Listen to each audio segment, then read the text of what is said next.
마태복음에서 우리가 1장을 통해서 말씀을 보았습니다.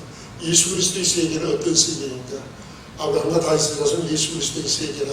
아브라함 같은 믿음과 다윗 같은 회개를 통해서 또 죽을 불사했던 그런 이방 여인들의 이름들, 다말 같은 마일 같은 그런 이름들이에요. 오직 하나님께 대한 열정, 하나님의 백성의 자리에 함께하겠다는 그 자리를 내 자리로 찾아가겠다는 그 열정, 이런 사람들의 나라가 하나님의 나라, 예수 그리스도의 세계라고 우리가 말씀을 보았습니다. 이어서 1장에서 그런데 그 예수는 누구시냐는 것이었죠. 그분이 과연 메시아로 이 땅에 오셨는데 그분은 과연 누구시냐? 정말 하나님의 아들이시냐?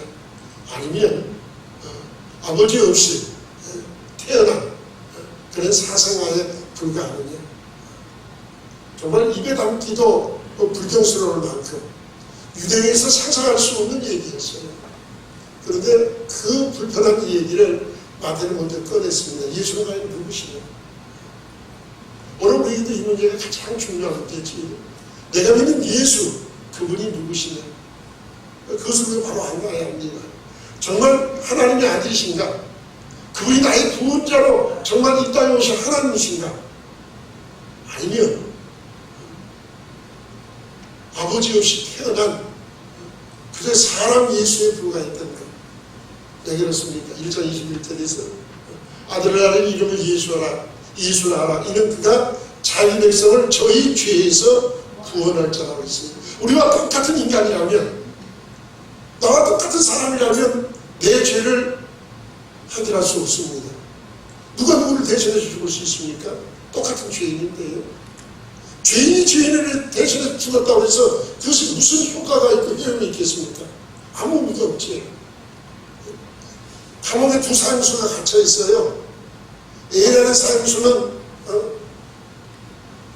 이틀 후에 사형을 당하고, B라는 사형수는 일주일 후에 사형을 당할 사람입니다. B가 너무 두려워 떨어요. 왜 내가 먼저 죽어야 하느냐?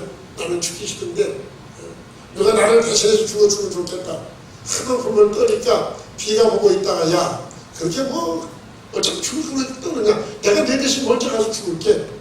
이틀 후에 내가 먼저 죽을게. 그래서 B가 먼저 가서 이틀 후에 사형을 당했습니다. 그러면 A는 석방됩니까? 살아납니까? 아니, 똑같은 사형수예요. 하방되고도 살아나지도 못해요. 혹시 생명은 좀 연장될는지 모릅니다. 그러나 역시 죽음이라는 것을 피할 수 없어요. 좋은 애는 아니지만 우리도 오늘 마찬가지지요. 예수가 하나님의 아들이 아니시면, 우리의 구원자로 오신 하나님 그분이 아니시면 우리의 죄는 해결되지 않습니다. 우리의 죄 문제는 해결될 수 없어요. 우리는 여전히 죄 가운데 남아있고, 우리는 여전히 하나님의 형벌을 받고 영원한 멸망에 떨어져야 할 사람들입니다. 그런데 그 예수가 정말 하나님의 아들이시다면, 그분이 정말 내 죄를 위하여 나를 용서하시고 나를 구원하시고 오신 하나님이시라면 문제가 달라지지. 완전히 문제가 달라져 버립니다. 인생이 완전히 바뀌는 거 아니에요? 영원한 죄 문제를 해가지고 영원한 지옥 가는 인생과 예수가 내 죄를 대신 짊어지시고 죽어주시고 나를 영원한 천국 가는 것과, 그게 다른 거 아닙니까? 이 복음이에요. 그래서 우리가 믿는 예수 그분이 누구세요? 나는 그 예수를 누구라고 믿느냐? 그 예수는 나를 위하여 십자가에 죽으시고 나를 구원하신 구세주입니다. 그분은 나의 생명의 주인이시고 나를 위해서 이 땅에 오신 하나님의 아들, 곧 하나님 그분이십니다.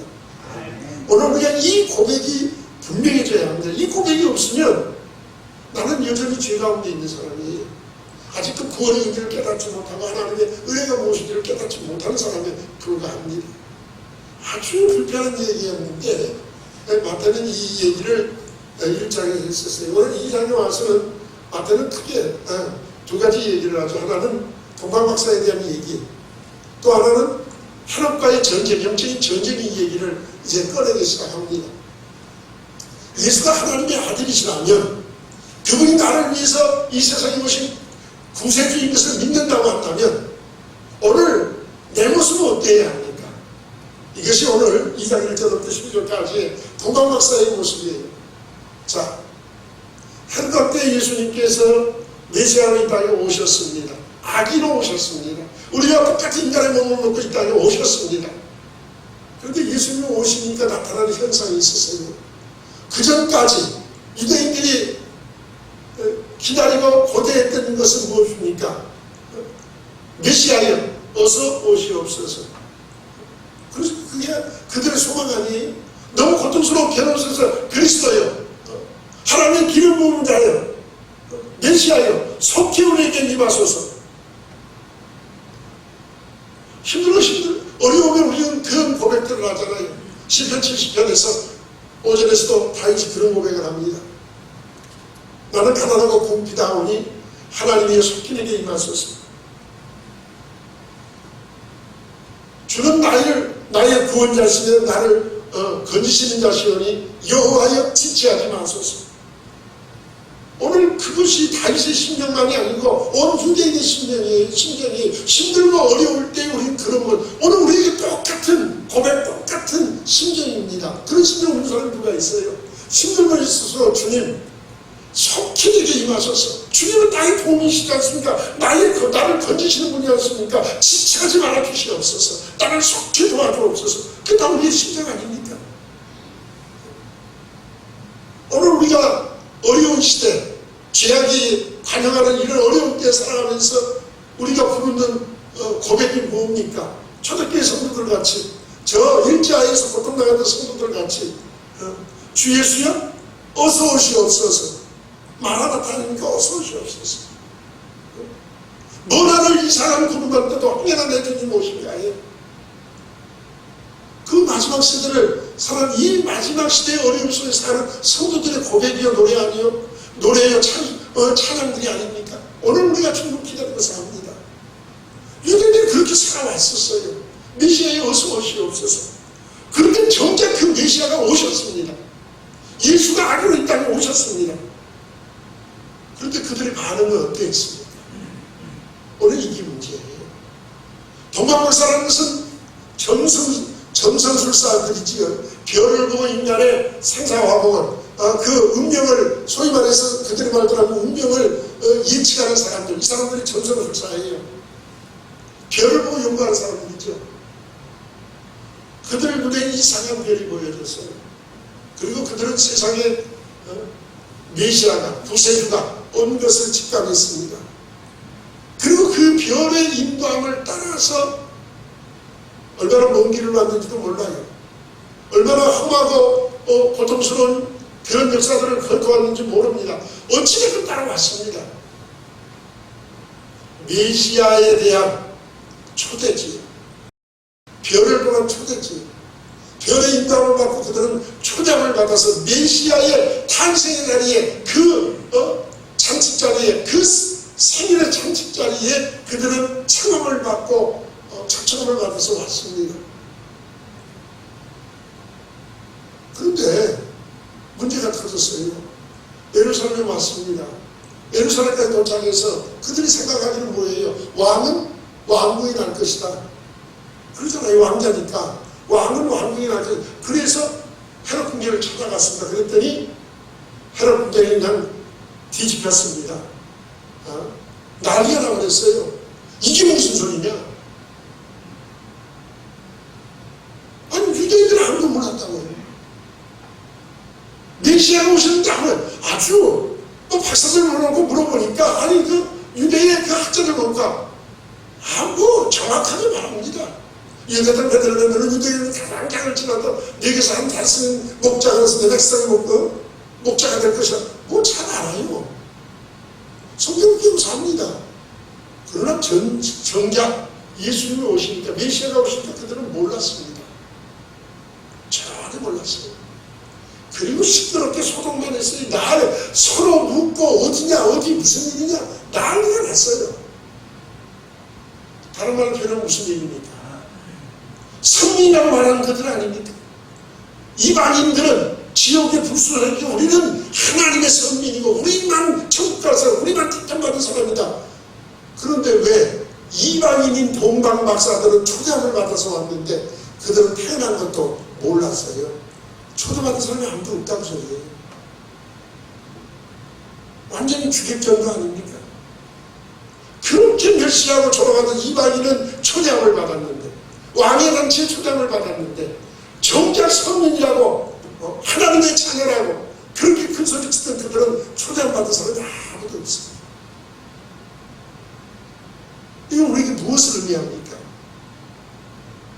오늘 마지막 시대가 되어지면 오늘 우리에게도 마찬가지. 주님 마지막 때에 심판대에서 마태복음 7장 말씀은 뭐라고 그랬어요? 나더러 주여 주여 하는 자마다 다 천국에 들어갈 것이 아니라고요. 주여 우리가 주의 이름으로 귀신을 내쫓았고 주의 이름으로 선지자 노릇했고 주의 이름으로 못한 게 없어요. 병자를 고쳤고 주의 이름으로 다 섰다고 했어요. 근데 주님 뭐라고 해요? 나는 너희를 도무지 알지 못한다. 불법을 행한 자가 내게서 떠나가라. 주님이 모르신대요. 내가 대통령 잘한다고 떠들면 뭐합니까? 대통령이 나를 보고 나는 저 사람 모르는 사람인데요. 아이고 없죠. 나는 대통령 잘 모른다고. 그래도 대통령이 아이고 친구요. 그리고 달려와서 손을 잡으면 이게 다르잖아요. 내가 잘한다고 아무 소리 좀 하면 아무 소리 없어요. 그분이 나를 알아야지. 내가 주님 잘한다고 하나님의 자녀라고 하나님의 나하고 친하다고 아무리 소리 치면 뭐합니까? 주님은 나는 도무지 널 모른다는데. 오늘 우리에게 마지막 시대가 되어져서 우리의 신앙의 기간들이 멀지 않습니다. 그럼 우리 마지막 시대에 우리의 신앙생활에서 가장 중요시 여겨야 할 게 뭡니까? 자주 말씀드린다면 오늘 우리가 신앙생활 하면서 정말 놓쳐서는 안 되는 게 있어요. 이거 빼앗기면 안 됩니다. 이거 놓치면 안 됩니다. 그게 뭡니까? 주님과 나와의 관계. 어떤 관계냐? 나는 주님과 나와 어떤 관계에 있는 사람이냐? 아브라함은 하나님의 벗이라고 했어요. 모세는 하나님과 대면하여서 친구가 이야기한지 얘기했던 사람이라고 했어요. 유대인들은 하나님에 대해서 제일 잘 아는 사람들이에요. 그런데 메시아의 자리에 오신 자리에 초대도 못 받았습니다. 하나님과 관계가 친한 관계가 아니더라고요. 자기들끼리 잘한다고 소리를 질렀을 뿐이지 정작 주님이 오시고 나니까 정체가 드러나더라고요. 그들의 믿음의 정체, 그들의 신앙의 정체가 백일하게 드러나는데 주님이 나는 너희를 도무지 모른다 해요. 그래서 초대도 안 해버렸어요. 초대도 못 받았어요. 이방인 받는 초대를 그들은 못 받았어요. 무엇 때문입니까? 관계성 때문이에요. 오늘 나는 어떤 관계를 가지고 있는가? 보세요.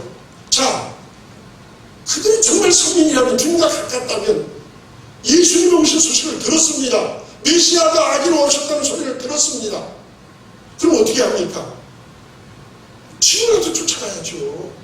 늦었지만 지금이라도 쫓아가서 정말 주님과의 관계가 친밀한 관계고 정말 믿음의 관계고 아버지와 아들의 관계고 친구의 관계고 정말 밀접하고 뗄 수 없는 관계라면 그때라도 쫓아가야죠.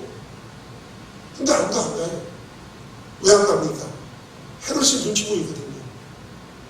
갔다가 괜히 헤롯을 비용상해서 또 뭐가지 떨어지면 어떡하지? 잘못하면 감옥 갈 수도 있어. 너 좀 죽을 수도 있어. 내가 그냥 관직 뭐가지 떨어진 게 문제가 아니야. 잘못하면 생명의 위협을 느낄 수도 있어. 그게 그들 마음속을 지배하고 있지 않습니까? 하나님과의 관계보다 하나님과의 관계가 더 두렵습니다. 오늘 우리 믿음의 관계보다 세상과의 관계를 더 두려워하고 질병과의 관계를 더 두려워해서 교회 나오지 못하는 사람들이 얼마나 많습니까? 주님이 오셨을 초대배 때의 문제만이 아니에요. 이제 다시 오실 주님을 맞지 않은 말세 때 얘기도 동일합니다. 하나도 다를 게 없어요. 우리는 그 당시에 없었으니까 아니요. 주님 오심을 맞이하기 위해서 지금 있는 사람들이잖아요.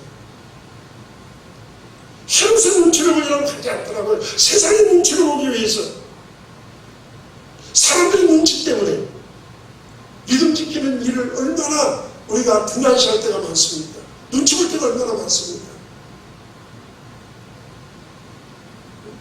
그러면서 하나님과 가깝다고요? 하나님의 선민이라고요? 주님은 나는 그래서 못 혼나가실 수 있어요. 마지막 시대일수록 오늘 우리가 가장 중요시하는 것은 다른 것이 아니라 주님과 나와의 관계입니다. 나는 주님이 어떤 사람인가? 주님은 내게 어떤 분이신가? 정말 나는 주님과 친밀하고 가까운가? 히브리서 11장 35절 이하의 말씀 보면 그들은 톱에도 펴이고 칼로 찔러주기도 하고 횃불로 태워주기도 하고 토굴에 숨어 살아야 하기도 했고 진석에 탈을 쓰고 도망다녀야 돼요. 지상에서 쫓겨났고 살던 집에서 쫓겨남을 당했고 그래도 주님과의 관계가 그들은 변하지 않았어요. 눈치 보지 않았어요. 오직 예수 그리스도. 그러니까 주님은 히브리서 10장 38절에서 뭐라고 고백합니까? 이런 자들은 세상이 감당할 수 없다. 세상이 아무리 그들을 미워하고 죽이려고 달려들고 그래도 그들의 믿음을 빼앗겨서 나와의 관계를 깨뜨릴 수 없다. 저들과 나와의 관계는 절대로 세상의 어떤 칭탈 가지고 어떤 협박 가지고 어떤 위협 가지고 죽음이라 하더라도 나와 저들과의 관계를 깨뜨릴 수 없다. 아주 도장을 찍어주시잖아요. 마지막 시대를 어떻게 사시렵니까? 주님을 어떤 심정으로 기다리고 계시렵니까? 오늘 주님과 나와의 관계를 다시 뒤돌아보고 혹시라도 미끄러지고 잘못된 것이라면 이 관계의 회복에다가 온 마음을 쏟을 수 있는 그런 성도들 되시기를 주의 이름으로 축원합니다.